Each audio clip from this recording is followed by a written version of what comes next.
ഈശോ മിശിഹായ്ക്ക് സ്തുതിയായിരിക്കട്ടെ. കുഞ്ഞുമക്കൾക്കെല്ലാവർക്കും സുഖമാണോ? നമുക്ക് ഈശോയോട് പ്രാർത്ഥിക്കണ്ടേ? എല്ലാവരും ഒന്ന് എണീറ്റ് നിന്നേ. എന്നിട്ട് കൈകൾ കൂപ്പി കണ്ണുകൾ അടച്ച് ടീച്ചർ ചൊല്ലിത്തരുന്ന പ്രാർത്ഥന ഉറക്കെ ചൊല്ലണം.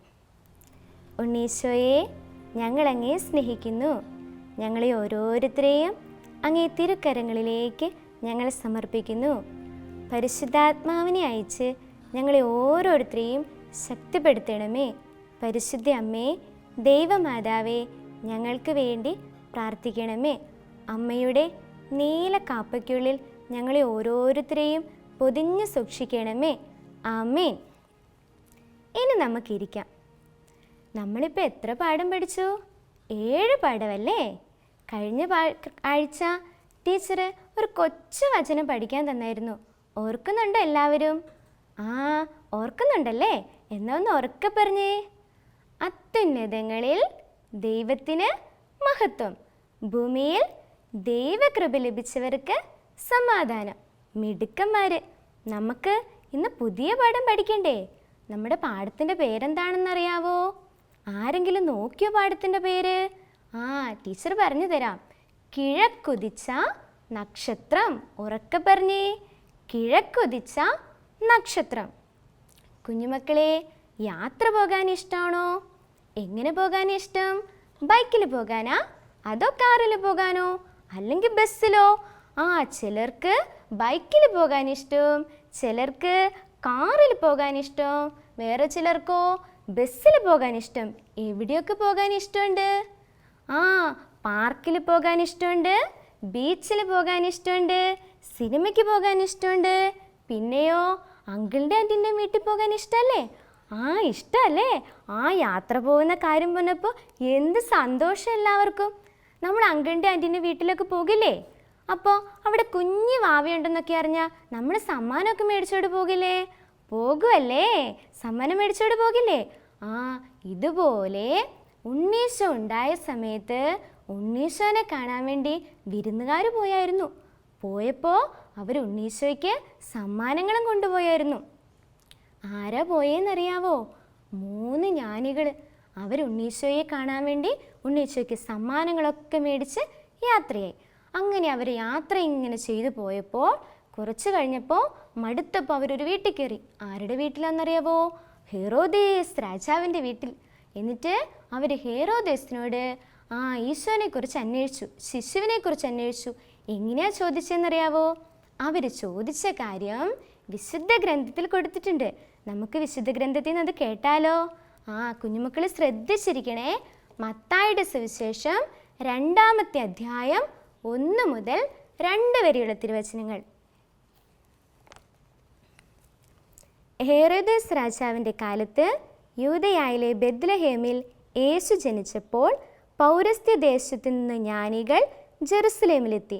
അവർ അന്വേഷിച്ചു, എവിടെയാണ് യഹൂദന്മാരുടെ രാജാവായി ജനിച്ചവൻ?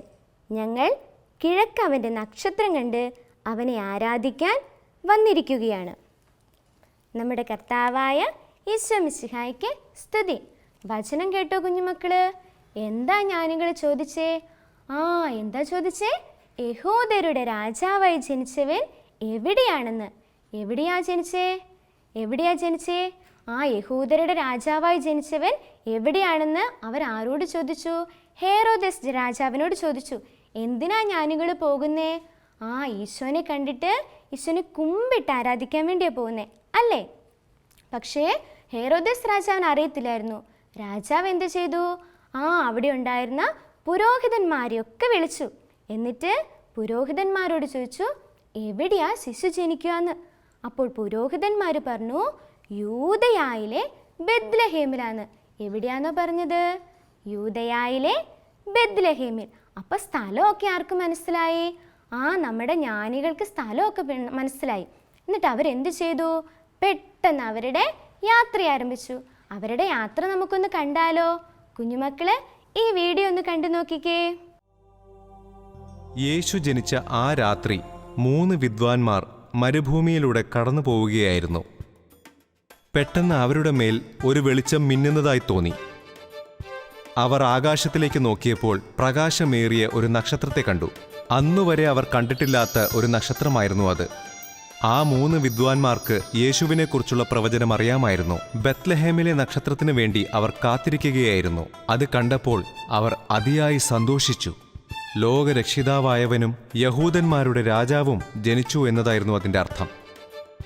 യേശു ജനിച്ച സമയത്ത് ആ രാജ്യം ഹെരോദാവ് എന്നൊരു രാജാവാണ് ഭരിച്ചിരുന്നത്. അയാൾ വളരെ സ്വാർത്ഥനും ദുഷ്ടനുമായ രാജാവായിരുന്നു. ആകാശത്ത് കണ്ട നക്ഷത്രത്തെക്കുറിച്ചും അതിൻ്റെ അർത്ഥത്തെക്കുറിച്ചും 3 വിദ്വാൻമാരും രാജാവിനോട് പറഞ്ഞപ്പോൾ തൻ്റെ സാമ്രാജ്യം ഈ കുഞ്ഞു കാരണം നഷ്ടപ്പെടുമോ എന്നു ഹെരോദാ രാജാവ് ഭയപ്പെട്ടു. യേശുവിനെക്കുറിച്ചറിഞ്ഞ് അവൻ എവിടെയാണ് ജനിച്ചതെന്ന് പറയാൻ അയാൾ അവരോട് പറഞ്ഞു. കുഞ്ഞ് എവിടെയാണെന്നറിഞ്ഞ് കുഞ്ഞിനെ ഒന്ന് കാണണമെന്നും ആരാധിക്കണമെന്നും പറഞ്ഞു. എന്നാൽ ഹെരോദാവ് കുഞ്ഞിനെ കൊല്ലാൻ പദ്ധതിയുണ്ടാക്കുകയായിരുന്നു. യേശു വളർന്ന് ശക്തനായി തന്നെ കീഴടക്കാൻ എന്തെങ്കിലും വരുമെന്ന് അയാൾ വിശ്വസിച്ചു. 3 വിദ്വാൻമാരും നക്ഷത്രത്തെ പിന്തുടർന്നു. കുറേ ദിവസം കഴിഞ്ഞ് യേശു എന്ന പശുത്തൊഴുത്തിൽ കിടക്കുന്ന കുഞ്ഞിനെ കണ്ടു. ഭാവിയിലെ രാജാവ് ഒരു പശുത്തൊഴുത്തിൽ കിടക്കുന്നത് കണ്ട് അവർ ആശ്ചര്യപ്പെട്ടു. യേശു പിറന്ന് ഏതാനും ദിവസങ്ങൾ കഴിഞ്ഞ ശേഷമാണ് അവർ പശുത്തൊഴുത്തിൽ കിടക്കുന്ന യേശുവിനെ കണ്ടത്. ഒടുവിൽ ആ നക്ഷത്രം പശുത്തൊഴുത്തിന്റെ മുകളിൽ വന്നു നിന്നു. അവർ മറിയയെ നോക്കി പുഞ്ചിരിച്ചു. എന്നിട്ട് പുതിയ കുഞ്ഞിനെ ആദരിക്കുവാനായി മുട്ടുകുത്തു നിന്നു. അവർ മൂരും പൊന്നും കുന്തിരിക്കവും യേശുവിന് കാഴ്ചവെക്കാനായി കൊണ്ടുവന്നു. ഇവ വളരെ വിലമതിപ്പുള്ള സമ്മാനങ്ങളായിരുന്നു. രാജാക്കന്മാർക്ക് മാത്രമേ ഇത് കൊടുത്തിരുന്നുള്ളൂ. നവജാതനായ ഒരു ശിശുവിന് ഇത്തരം സമ്മാനങ്ങൾ കൊടുക്കുന്നത് അസാധാരണയായിരുന്നു. ഏതായാലും ഇതൊരു സാധാരണ കുഞ്ഞല്ലായിരുന്നു. വിദ്വാൻമാർക്ക് യേശുവിൻ്റെ ജന്മോദ്ദേശം എന്താണെന്ന് വ്യക്തമായി അറിയാമായിരുന്നു. വീഡിയോ കണ്ടില്ലേ? ഇഷ്ടപ്പെട്ടോ? അവരുടെ യാത്ര കണ്ടോ? എപ്പോഴാണ് അവർ യാത്ര തുടങ്ങിയത്? കിഴക്ക് ആകാശത്ത് ഒരു അത്ഭുത നക്ഷത്രം കണ്ടപ്പോഴല്ലേ? അപ്പോൾ അവർക്ക് മനസ്സിലായി ഒരു ദിവ്യ ശിശു ജനിച്ചിട്ടുണ്ടെന്ന്. അവർ യാത്ര ആരംഭിച്ചു. എത്ര പേരാ മക്കളെ പോയത്? 3 പേരല്ലേ? 3 ജ്ഞാനികളാ പോയതല്ലേ? അവരെങ്ങനെയാ പോയത്? ഒട്ടകത്തിൻ്റെ പുറത്താ പോയതല്ലേ? ഒട്ടകത്തിൻ്റെ പുറത്ത് 3 പേര് പോയി. അവർ ഈശോയ്ക്ക് എന്താ കൊണ്ടുപോയത്? നോക്കിയായിരുന്നോ? എന്താ കൊണ്ടുപോയത്? സ്വർണം, മീറ, കുന്തിരിക്കം. ഒന്ന് ഉറക്കെ പറഞ്ഞേ. സ്വർണം, മീറ, കുന്തിരിക്കം അല്ലേ?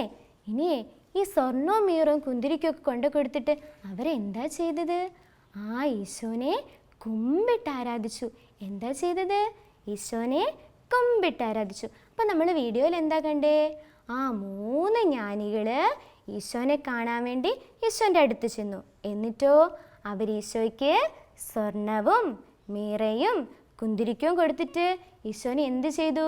കുമ്പിട്ട് ആരാധിച്ചു. ഇനി ടീച്ചറിൻ്റെ കുഞ്ഞുമക്കളോടൊരു കാര്യം ചോദിക്കട്ടെ? നമ്മൾ ആൻറ്റീൻ്റെയും അങ്കിളിൻ്റെയും ഒക്കെ വീട്ടിൽ പോകുമ്പോൾ സമ്മാനമൊക്കെ കൊണ്ടുപോകുമെന്ന് നിങ്ങൾ പറഞ്ഞു ഇല്ലേ? ഈശോനെ കാണാൻ വേണ്ടി പള്ളിയിൽ പോകൂലേ? ഈശോനെ കാണാൻ പള്ളിയിൽ പോകൂലേ? ഈശോയ്ക്ക് എന്നാ സമ്മാനം കൊണ്ടുപോകുന്നേ? എന്താ സമ്മാനം കൊണ്ടുപോകുന്നേ? മിടുക്കന്മാരൊന്ന് ചാടിപ്പറഞ്ഞേ. ഉണ്ണീശോയ്ക്ക് പൂ കൊണ്ടു കൊടുക്കും. പിന്നെയോ വീട്ടിൽ നിന്ന് അമ്മേൻ്റെ അടുത്തുനിന്ന് തിരി മേടിച്ചിട്ട് ഉണ്ണീശോയ്ക്ക് കൊണ്ടു കൊടുക്കും. പിന്നെയോ പിന്നെ എന്താ ചെയ്യുന്നേ? ഇത് 2 മാത്രമേ കൊടുക്കാറുള്ളൂ. ഇതിലും വലിയ സമ്മാനമുണ്ട് ഉണ്ണീശോയ്ക്ക് കൊടുക്കാൻ പറ്റുന്നത്. എന്താന്ന് ടീച്ചർ പറഞ്ഞു തരട്ടെ?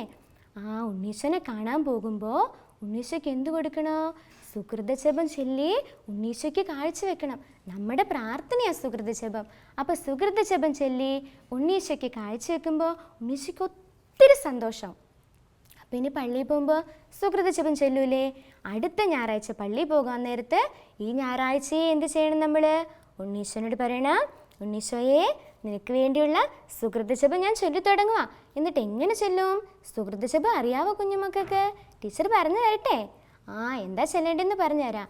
ഉണ്ണീശോയെ നിന്നെ ഞാൻ സ്നേഹിക്കുന്നു. അല്ലെങ്കിലോ ഉണ്ണീശോയെ നിന്നെ ഞങ്ങൾ ആരാധിക്കുന്നു. ഉണ്ണിയേശുവേ എൻ്റെ കൊച്ചു ഹൃദയത്തിൽ അങ്ങ് വന്ന് വസിക്കണമേ. ഇങ്ങനെ കുഞ്ഞു കുഞ്ഞു സുകൃതജപം ചൊല്ലിയിട്ട് ആർക്ക് കൊണ്ടു കൊടുക്കണം? ഉണ്ണീശോയ്ക്ക് കൊണ്ടു കൊടുക്കണം. അപ്പോൾ ഉണ്ണീശോയ്ക്ക് എന്താവും? ഒത്തിരി സന്തോഷവും. പിന്നെ സുകൃതജപം മാത്രം ചൊല്ലിയിട്ട് പോയാൽ മതിയോ? ഇല്ല, നമ്മൾ പള്ളിയിൽ ചെന്നവാടെ ഈശോൻ്റെ അടുത്ത് ഓടി ചെന്ന് മുട്ടുകുത്തി ഈശോനെ കുമ്പിട്ട് വണങ്ങണം. എന്നിട്ട് എന്ത് ചെയ്യണം? ഉണ്ണീശോനോട് പറയണം, ഈശോ മിശിഹായ്ക്ക് സ്തുതിയായിരിക്കട്ടെ എന്ന്. എന്നിട്ട് എന്ത് പറയണോ? ഉണ്ണീശോനോട് പറയണം, ഉണ്ണീശോയെ, ഞാൻ നിനക്കിന്നൊരു സമ്മാനം കൊണ്ടുവന്നിട്ടുണ്ട്, എൻ്റെ സമ്മാനം കാണണ്ടേ? എന്താ സമ്മാനം? നമ്മൾ ചൊല്ലിക്കൊണ്ടുവന്ന പ്രാർത്ഥന. എന്നിട്ടത് ആർക്ക് കൊടുക്കണം? ഉണ്ണീശോയ്ക്ക് കൊടുക്കണം. ആർക്ക് കൊടുക്കണം? ഉണ്ണീശോയ്ക്ക് കൊടുക്കണം. അപ്പോൾ ഉണ്ണീശോയ്ക്ക് എന്താവും?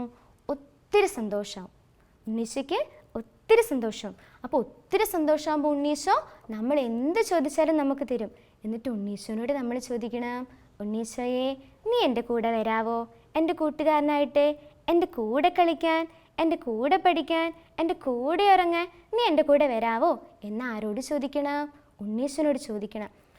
ഈശോയുടെ കുഞ്ഞുമക്കൾ ഇത് ചോദിക്കേണ്ട താമസം ഉണ്ണീശോ എന്ത് ചെയ്യും? നമ്മുടെ കൂടെ ഇങ്ങ് ചാടി പോന്നോളും. അപ്പം നമുക്ക് ആരെയും കൂട്ടി വീട്ടിൽ പോകാം?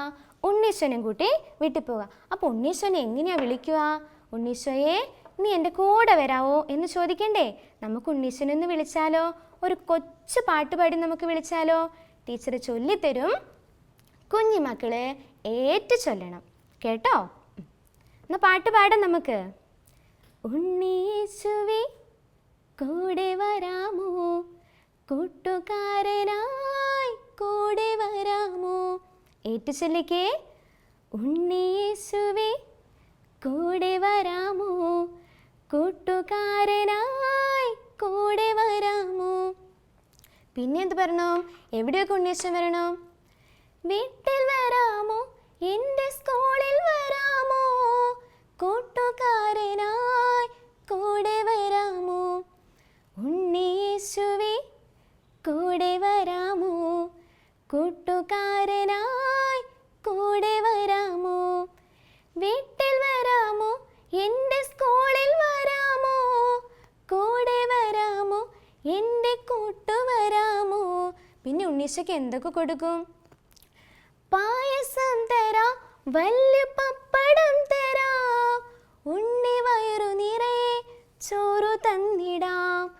ഉണ്ണിയേശുവേ കൂടെ വരാമോ, കൂട്ടുകാരനായി കൂടെ വരാമോ? ഇങ്ങനെ പാട്ടുപാടി ഉണ്ണീശോനെ വിളിക്കുമ്പോൾ ഉണ്ണീശോ എന്ത് ചെയ്യും? നമ്മുടെ കൂടെ ചാടിപ്പോരും. കുഞ്ഞുമക്കളെ, ഉണ്ണീശോനെ എല്ലാവരും വിളിക്കൂലേ? വിളിക്കണം. ഇനി ടീച്ചർ ഒരു കാര്യം തരാം. ഒരു കൊച്ചു ഹോംവർക്ക് മക്കൾക്ക്. എന്താണെന്നറിയാവോ? നമ്മുടെ ടെക്സ്റ്റ് ബുക്കിൽ ഒരു പദസഞ്ചിയിൽ കുറച്ച് ചെറിയ വാക്കുകൾ കൊടുത്തിട്ടുണ്ട്. അതിൻ്റെ തൊട്ടടുത്തായിട്ട് വാക്കുകൾ എന്ത് ചെയ്യാൻ വേണ്ടി കൊടുത്തിട്ടുണ്ട്? പൂരിപ്പിക്കാൻ വേണ്ടി കൊടുത്തിട്ടുണ്ട്. അപ്പം മക്കൾ എന്ത് ചെയ്യണം? പദസഞ്ചിയിൽ നിന്ന് നല്ല കറക്റ്റായിട്ടുള്ള വാക്കെടുത്തിട്ട് എവിടെ എഴുതണം? പൂരിപ്പിക്കേണ്ട അടുത്ത് എഴുതണം. എന്നിട്ട് എന്ത് ചെയ്യണം? ഹോംവർക്ക് ചെയ്ത് ടീച്ചർക്ക് അയച്ചു കൊടുക്കണം. അവിടെ എഴുതുമ്പോൾ നമുക്ക് കിട്ടുന്ന വാക്കേതെന്നറിയാമോ? ജ്ഞാനികൾ ഉണ്ണീശോയ്ക്ക് കൊടുത്ത സമ്മാനങ്ങളാണ്. എന്തൊക്കെയായിരുന്നു? സ്വർണം, മീറ, കുന്തിരിക്കം. ഇനി ടീച്ചറിൻ്റെ കുഞ്ഞുമക്കൾക്ക് പഠിക്കാൻ ഒരു സുകൃത ജപം തരട്ടെ. അപ്പോൾ എന്ത് ചെയ്യണം?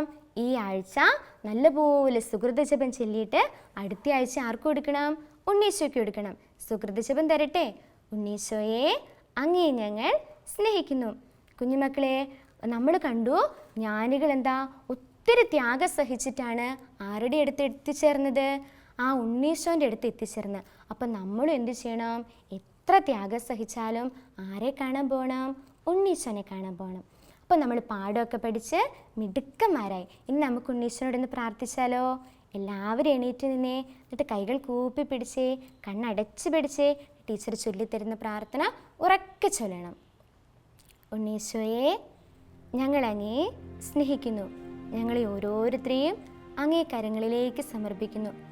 വിനീതരായ അട്ടിടയന്മാരെയും വിജ്ഞാനികളായ ശാസ്ത്രജ്ഞരെയും പോലെ ഞങ്ങളും അങ്ങയുടെ അടുത്തേക്ക് വരികയാണ്.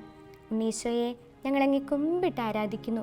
ഞങ്ങളെ ഓരോരുത്തരെയും അനുഗ്രഹിക്കണമേ. ഞങ്ങളുടെ വഴികളിൽ ഓരോ നിമിഷവും അങ്ങ് കാവലായിരിക്കണമേ. ഓരോ നേരവും അങ്ങ് ഞങ്ങളെ വഴി നടത്തണമേ. പരിശുദ്ധ അമ്മേ, ദൈവമാതാവേ, ഞങ്ങൾക്ക് വേണ്ടി പ്രാർത്ഥിക്കണമേ. എല്ലാവരും പ്രാർത്ഥിച്ചോ? മിടുക്കന്മാരായിട്ടിരിക്കണം കേട്ടോ. ഈശോ എല്ലാവരെയും അനുഗ്രഹിക്കട്ടെ. ഈശോ മിശിഹായ്ക്ക് സ്തുതിയായിരിക്കട്ടെ.